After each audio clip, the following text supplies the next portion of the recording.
it took a lot of years for me to kind of prove that this was a viable career. And back in 2010, not a viable career. Definitely not. It was something that I would sort of say like, oh, I do ballet and I make videos on stuff. Like, it was embarrassing. Now And it's cool. Now it is. Yeah. You know, you ask any kid out there, what do you want to be? And they say a YouTuber. Yeah.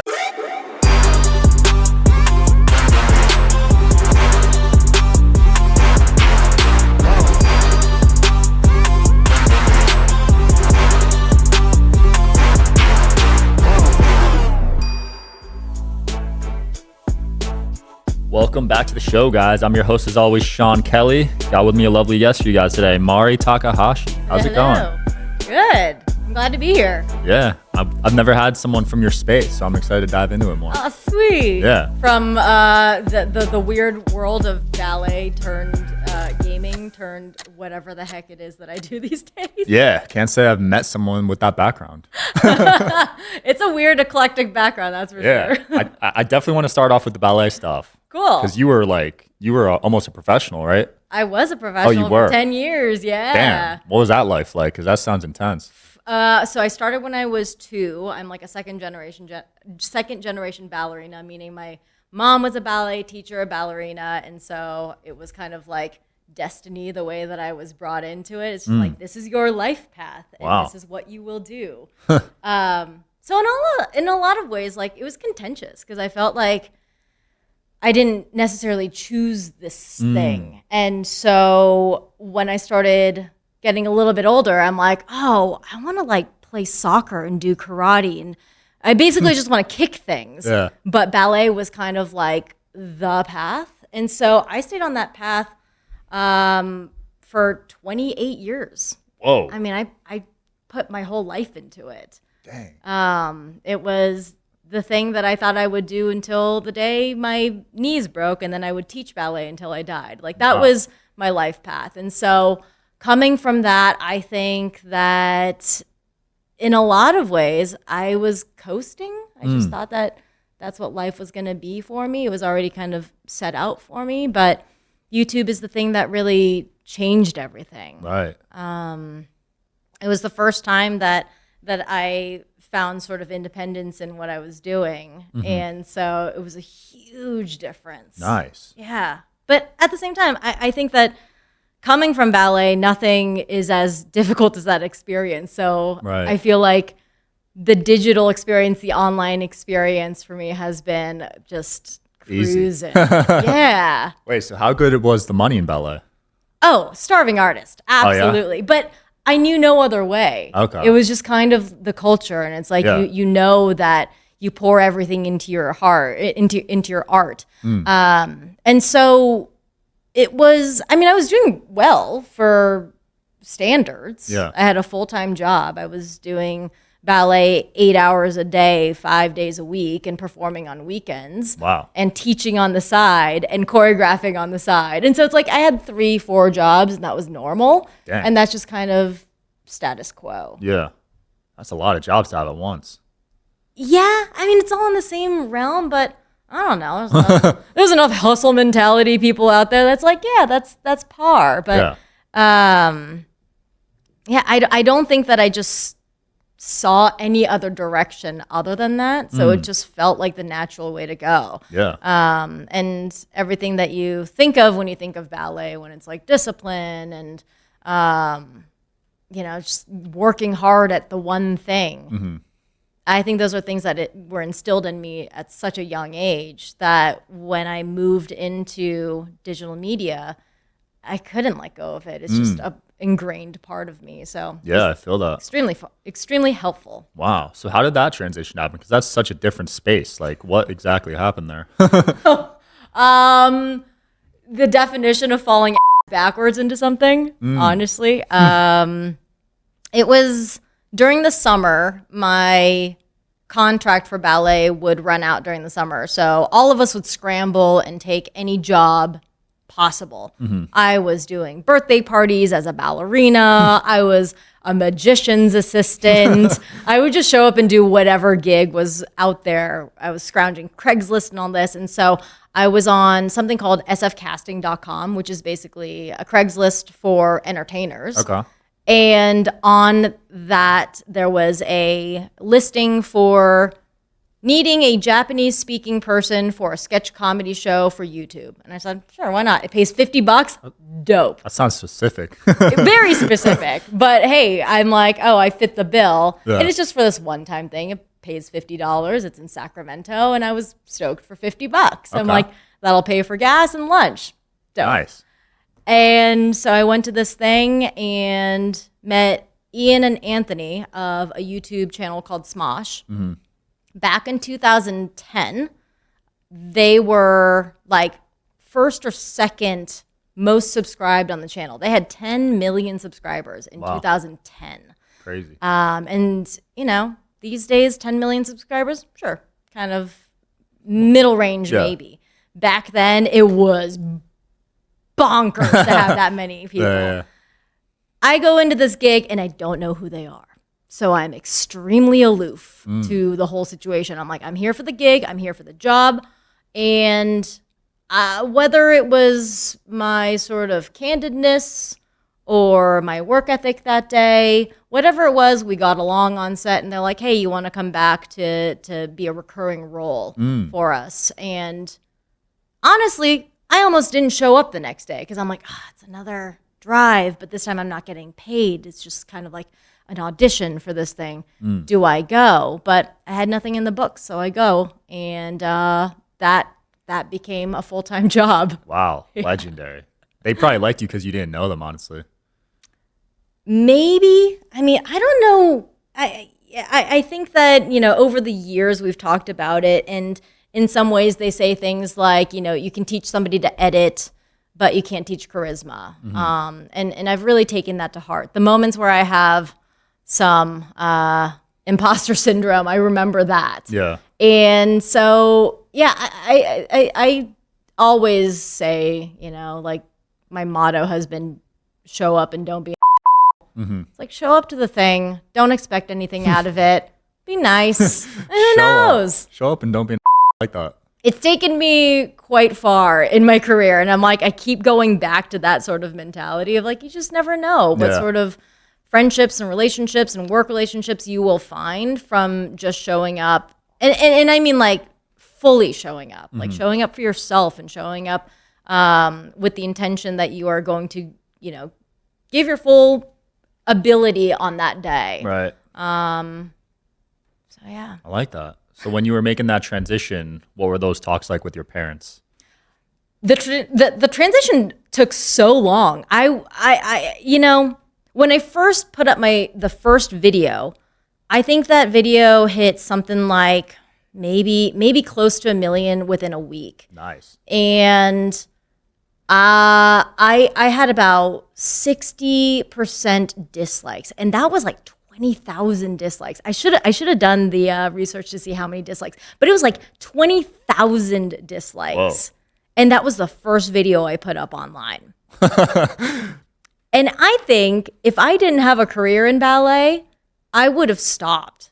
Right. And if I didn't have Ian and Anthony telling me like, no, just keep doing it, you'll get better, it'll be fine, I think I would have stopped. But knowing that this wasn't my full-time career, this was a minuscule sort of gig, but ballet was the grandiose sort of thing that I had worked my whole life for, it put into perspective what was important at that moment. And it wasn't these faceless dislikes. It wasn't this faceless sort of like giant numbers that I couldn't understand. So I think that made it easy for me mentally.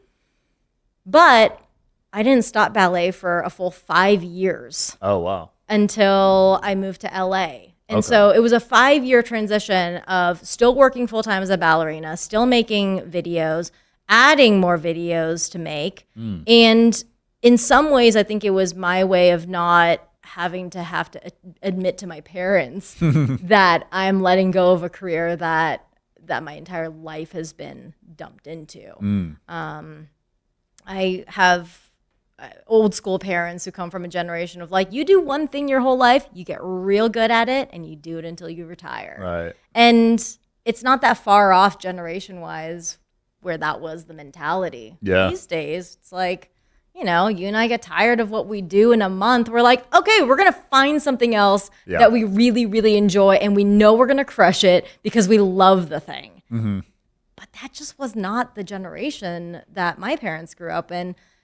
And a lot of our parents didn't grow up in. So I think that it took a lot of years for me to kind of prove that this was a viable career. And back in 2010, not a viable career. Definitely not. It was something that I would sort of say like, oh, I do ballet and I make videos on the side. Like it was embarrassing to a certain degree back then. Now it's cool. Now it is. Yeah. Now it's, you ask any kid out there, what do you want to be? And they say a YouTuber. Yeah.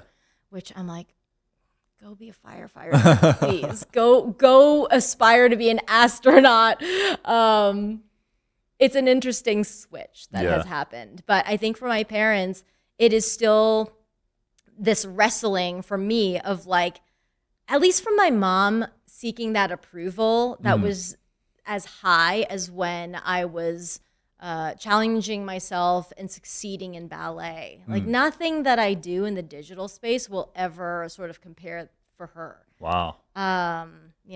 Selling out a 3,000 seater at the Paramount Theater in Oakland Ballet and having 3,000 people in the audience is way more sort of extravagant in my mom's eyes than 10 million views on a video. Wow. And so it grounds me to a certain degree. And it also makes me realize that I can't chase her approval. Right. Because I've set different bars for myself now. Yeah, I can relate to that. It took a few years for my mom to finally give me her 100% support. You know what I mean? Yeah. Because for her, education was super important. So when I dropped out of college, there was some disconnect at first. For sure. And I think our parents come from a place of love, right? Yeah. Like they want to make sure that we're going to be able to feed ourselves, and their way of showing their parental guidance is like, no, you do the thing that's always been a tried and true process. You go to school, you get a good job, and then you get paid, and then you can, support yourself and your family and whatever it is. And it's a rough time because it's like, well, it can work out that way, and sometimes it doesn't. But to prove it to your parents is another thing. And I think you should be so proud of the fact that you have overcome, that obstacle. Yeah, some people, like you said, their parents still never, like I was talking to Maria Ho, the poker player, and her parents still don't even talk to her about poker.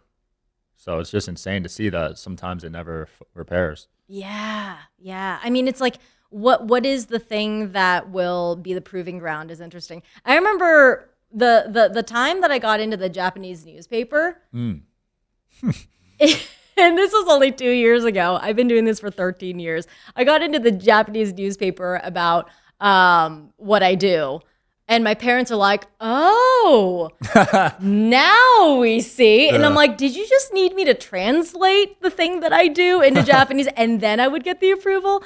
It was a very interesting moment. I'm like, man, I could have just made this so much easier for myself all these years. Yeah, who would have thought a newspaper would be that it factor for them? I know, but that's the thing, right? Like I was on a Twitch billboard in New York, Times Square, got paid pennies for it, and they were like, oh my gosh, you've made it. And I'm like, no, the everyday thing where people are watching the videos and, like the thing that does get me paid, the working with these jumbo companies and like having sort of the stamp of approval from that. Like, I'm like, that's the proving ground, not a newspaper and a billboard. Like the things that are like $0 to them are the thing that is like, wow, you've made it. So it's a shift in mentality. But I also have a lot of empathy for that understanding too. I mean, things moved so quickly. Things have changed so fast in the world. I mean, look at what we're doing right now. We're podcasting, and this is a viable career. Yeah. Who would have thought? Who would have thought? I didn't even know it existed 5 years ago. Yeah.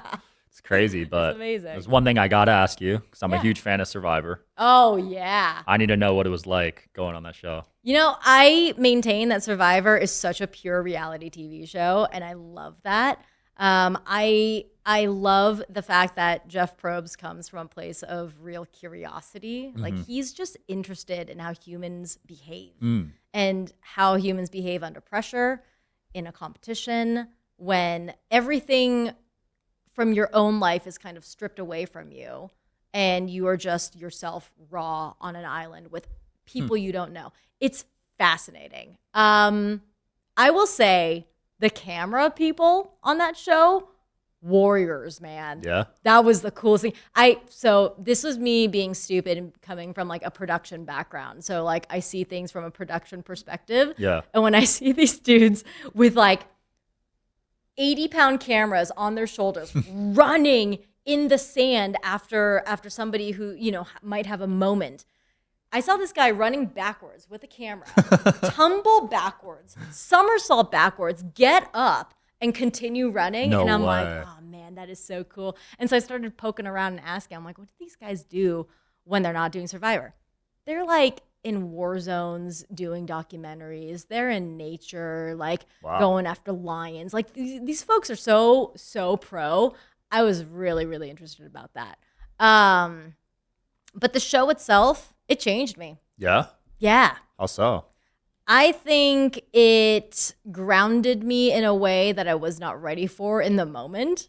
I was kind of like I think this was like 2015, 2016, kind of like a high in my career. My whole life became my career. It became like my personality. I was just so ingrained in kind of the YouTube life. And I go on this island and kind of when when the pillars of my partner in life, my friends, my work life, kind of who I am on the day-to-day is taken away from me, I'm like, who am I? And I realized very quickly on the island, I'm like, oh, I'm like a scared, introverted 15-year-old.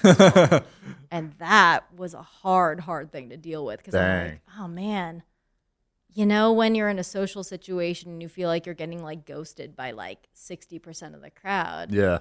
And you like say something and it's like silent. And I think today I'd be able to kind of like mentally check myself and being like, this is not necessarily a reflection of myself, but maybe the fact that we're all in a competition. But in the moment, it started to kind of like really chip at me. Wow. And I realized that in so many ways I was putting myself first. And instead of being interested, I was trying to be interesting. And in a social game like that, it doesn't really work too much. Right. And so that was a big sort of come to as I came back home, and I was like, oh, I need to really kind of shift my idea and go back to not being an Interesting. So you'd say the social game is more important than physical on Survivor? It's a give or take. I think if you're physically fit, then you can kind of keep yourself a little bit more safe in the beginning of the game. But my case was different. People saw me as a threat. Oh, did they? Yeah. Oh, because of the ballet? Yeah, and it's an interesting way that it happened. Our tribe was the millennial tribe. Okay. And we had a 17-year-old. First time ever, youngest Survivor player. And I went in there saying that I do like producing for online media. I didn't want to say I'm a YouTuber, that I'm, like this person that is known or anything like that. And so I just said producer. And then this 17-year-old is like, I know who you are. You're Mari, and you're from Smosh, you do ballet, and you're a gamer. Ooh. And all of those things combined, it was, oh, I wasn't sincere about what I said that I do for a job. I'm an athlete. I play video games, so I must be strategic. And so all of those things combined became Mari is a threat. We need to get her out quick. Man. And that's what happened. Sorry, spoilers. That's crazy. Did you have to bulk up weight before you joined? Because I know people lose a lot on the show. Bro, that was the saddest part. I bulked up. So I think I bulked up 15 pounds, which is a lot for my frame. Yeah. And then I was booted off Survivor. After you get, can I say this? I think I can. After you get booted off Survivor, for the rest of the weeks that you would be on the island, you are put somewhere else. Basically so that you don't call home, keep your mouth shut, are happy about the situation.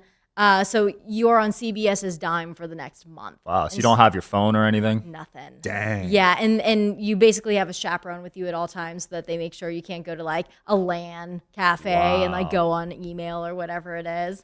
So I was in Australia for the remaining weeks, which I think at this point it was like something like 6 weeks. And I was just eating my feelings. I was getting bigger. I was like, I don't care. I'm so depressed. Imagine having a full trip that is paid for by CBS. You're in Australia going on all these excursions and petting koalas, and you're just depressed AF. Like that was me. I'm like, I got to snap out of it, but I just couldn't. Yeah. So I came back. My husband is at the airport looking for an emaciated winner of Survivor. And I walk past him, and he does not see me. He does not recognize me. Oh, my gosh. You put on that much? Yes. Yes. So it was strategic weight and sad weight. Wow. But yeah, it's an interesting time if you want to go on it, you know. One day. I think I'd be pretty decent. I think that's so cool. Yeah. I think that's a fun aspiration to have, to want to be on the show. Because I got a good balance. I got the social stuff and I got decent physical. So I think I'd be a good contestant. And like nowadays it's so much about the storytelling. Yeah. Like who is Sean Kelly? How is he going to tell his story on the show that will resonate with a bunch of people watching it, you know? Yeah. And it's like, you're already doing this by being a podcaster. Like, you know how to sort of craft other people's stories, craft narratives, and for yourself too. So I think that's a really big get. For sure. Were you able to predict the winner of your season? Like, did you know that person was going to win? I didn't predict it. I think in some ways I was booted so early that I couldn't really see the long game. But my strongest ally is the winner. Oh, nice. Yeah. And so you played a role in it.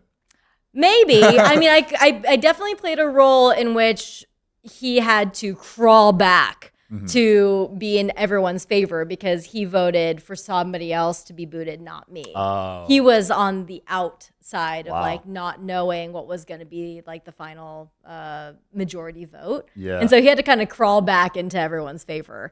But yeah. And I just saw him a few days ago. Nice. Yeah. You should have him on your show. Yeah, I'd love to. He's here in Vegas. Oh, let's do it. All right. I'm going to put you guys together. Yeah. So after that, you started getting back into YouTube, and then from there you got into eSports, right? Yeah. Yeah. So YouTube went on for, gosh, I don't know, maybe like 4 or 5 more years. And during that time, I started to think about just more of like, how do I make a larger impact on the industry that I love so much? And sure, I can keep putting my face on YouTube videos and people like it and it's enjoyable and it's entertaining for some reason. But I started to have more and more conversations with people that I knew about like, I don't know how to, but I feel like I want to and need to do more in the industry. I want to leave more doors open. I want more people to be part of this because personally, I've had an amazing time in the gaming industry. And, you know, asinine news headlines galore. Yes, that is absolutely a part of the industry, like it is in every industry. Right. But there's also pockets of amazing people that I've worked with, that I continue to work with and have worked with. And like, it's a really great, great industry to be a part of. So I'm like, I want to kind of be more of an example of like getting people in here because it's dope. You get to play video games and make it your job. Yeah. So I started having a conversation with somebody named Sean Duras, somebody that I met on like sponsored trips and here and there at conventions and things. And I was telling him about this, and he's like, you know, how about we combine forces? He had already started an eSports company called Space Station Gaming. Funny enough, I used to go to World Championships of a video game called Smite, and I saw them their first year there Oh, because I was like, what are you doing at Smite World Championships? And he's like, I've got a team. And I'm like, I'm an instant fan. And so that was maybe 3 years before we even had this conversation. Nice. And so it was a really organic sort of thing of like combining forces because there was a real sort of affinity and love for this organization from my side of it. And then from his side, I mean, he just saw the vision of being able to kind of come together with like-minded content creators. And that's what Space Station Gaming is. Love it. So what are your favorite video games of all time to play? Nothing competitive. Oh, yeah? I'm part of an esports org, and I love first-person, like, narratives. Okay. And so Fallout New Vegas is one of my favorites. I love The Witcher, Red Dead Redemption 2. Good gosh, GTA 5 will go down in history as my favorite. Minecraft. Yeah, a lot of things where I can kind of really follow a story. And so you like the story mode stuff? I like story mode and open world. Open world. So like things where I can kind of like, create my own stories. World of Warcraft. Less World of Warcraft. More, well, nowadays like Starfield, right? Starfield. Where it's just kind of like, it's got a story, but you can kind of fly around and run around wherever you want in the world. Yeah. So I like having parameters of a story and then the freedom to do anything that I want within the world. That's an interesting take because as an esports owner, you don't involve in the competitive scene at all. I myself know that I need to be carried the entire time. I can bring some humor to the group, and if we're playing casual, I am there. But I love being an audience member. Okay. I think that being in an esports arena is something that I hope everyone is able to experience. And I think I might piss off some like sports people here. Yeah. But I think that watching, hockey versus being in a hockey arena, watching baseball versus being, like at the stadium, I think there is an energy shift that is so visceral when you're watching it live that esports is absolutely that, but like times 100 because I don't know. You're not seeing the physicality the way that you get to see sports, but you do get to see the excitement of what happens when something pops off in a game. Right. And unless you are there, if you're not fully understanding of like what the game is, it's hard to kind of understand it from a screen. Yeah. The same way that I watch hockey and I'm like, I don't know, it looks all right. And then I go to a hockey game and I'm like, just out of my mind, like yelling. That's relatable for sure. I don't watch hockey on TV, but in person. It's fun, right? Fun. I mean, I'm like, I got my fists on like the penalty box, and like it's just so much more fun that way. For sure. So I think that with Space Station Gaming, it's all about storytelling for us and communicating to the audience, whether they are into the esport that they're watching or not. They're brand new. Maybe it's a parent. Maybe it's a kid or somebody, much older who's like, what is this?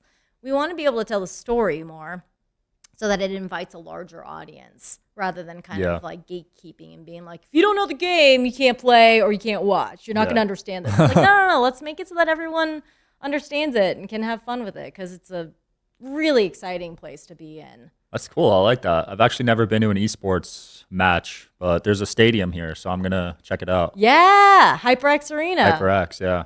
Big vouch. Yeah. Yeah, I'll check it out. Where do you see esports going? Because I see mixed things about it on articles, but you're in the space. So from your perspective, what do you see in the future? It is a baby right now. Yeah. I think, esports has been around. But I think it's still in its infancy. And right now we are seeing a lot of creator-led esports companies come to the fold. And it's interesting. I think it went from a really grassroots movement in esports, something that was a little bit fringe, something a little bit more kind of tossed off to the side is like, oh, you do a esports thing. That's interesting. Kind of the way YouTube was looked at, right? And then a lot of corporations came in saying, hey, there's money here. I'll buy in. Let's see how we can, kind of like pump some money out of this. Yeah. And I feel like the same thing kind of happens with like something like YouTube. People say, oh, there's money in this. All right, I'll throw stuff at it. And it kind of becomes a little bit like, I don't know, like the voice is kind of gone. Gets Like, corporate. Yeah. Yeah. Like who's really kind of I don't know. Steering the ship. Yeah, steering the ship. Who's kind of keeping the drum bass going. Yeah. And so I think it's really now moving back towards to this more creator-led, grassroots, going back to the basics sort of industry. And I'm really excited about that. Space Station Gaming's been that throughout. And, you know, I'm tooting our own horn because I'm proud of it. But I do see with a lot of folks coming into this, like, all right, if there was a bubble, let's see how we can, you know, keep the bubble sort of intact, but bring it back down to earth a little bit. And so I don't think by any means is esports going anywhere, but it's changing. Right. And I hope that it's changing for the good. I think it's bringing back sort of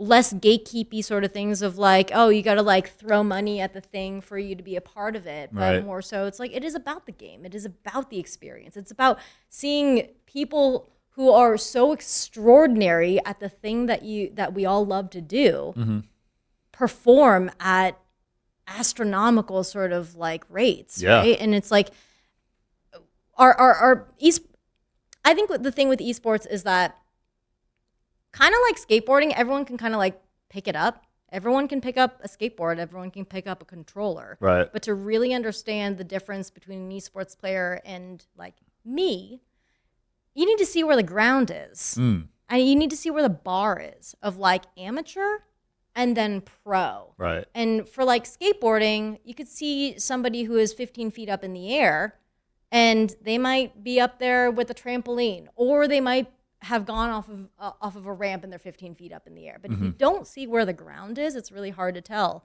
just how far they're flying up. Yeah. And so I think with esports, it goes back to being able to tell the story of like, this is where the ground is, and this is where these guys are. Right. And it's incredible. Yeah. And I think it should be celebrated that way. And I think it's up to us as an industry to tell those stories so that we are bringing in layman's. We are bringing in people who are kind of curious rather than being like, you don't know it, you don't belong here. Gatekeeping. Yeah. Yeah. I like that. Yeah. I went through a phase where I was watching Fortnite every day for months. So I see potential in the space for sure. Yeah. I mean, it's like, how do you explain Fortnite to our parents, you know? Yeah. And like, how do you make them interested? How do you make them understand what the stakes are? And if you realize like, oh, this player is 16 years old, you know, they're between sessions of fall and winter, or fall and like spring. During the summertime, this is when they compete. You know, like they have big aspirations for blah, blah. Like if you know what the story is, you're so much more invested. Absolutely. And so I think that's a big thing with esports that at least we're bringing to the table. Oh yeah. Mari, it's been fun. Anything you want to Appreciate close off you. with? Yeah. Appreciate you. No. Yeah, thanks for having me on. Awesome. If you want to see me, I'm at Atomic Mari wherever and everywhere. And if you want to support Space Station Gaming or esports org, at Space Station Gaming. Love it. Thanks so much for coming on. Thanks for watching, guys. Have a good one.